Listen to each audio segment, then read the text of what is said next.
Getting to the top of a 14,000-foot mountain is a big accomplishment. Although the distance you climb can be very comparable to other hikes around the country, the pure altitude changes the game. People new to the outdoors and hiking attempt to hike one of the 58 14ers across the state every day. Some succeed, some fail, and some succeed despite making it way harder for themselves than they need to. If you're going on a group hike with someone who is climbing their first 14er and does not have a lot of hiking experience or fitness, they're potentially an insider threat to reaching the summit.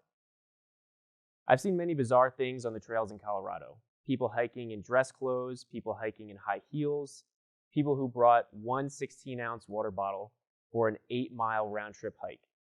There are many ways you can set yourself up for failure. When your group doesn't reach the top because an insider threat came unprepared, it's not always on purpose. Sometimes they truly underestimated the difficulty. Sometimes they want a reason to not have to do the entire hike. When it comes to cybersecurity, insider threats are very similar.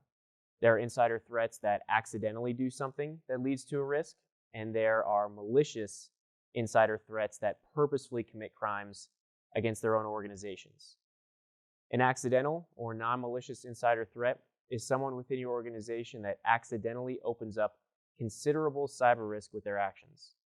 This could be sharing information with too many people, sharing classified or confidential information with the wrong people, or giving people access to folders or areas of the building they should not have access to. A malicious insider threat is someone who intends to steal or do harm. They could sell information to more legitimate criminals. They could access and steal data themselves for some financial gain. They could commit many different types of fraud, and the bottom line is they have malicious intent. When you're going on a group hike and you know that someone within your group is climbing their first 14er, make sure you check in with them and make sure they have the supplies and gear they need. Set them up for success. The same goes with a potential insider threat. Protecting against non-malicious and malicious insider threats comes down to core concepts like access control and policy.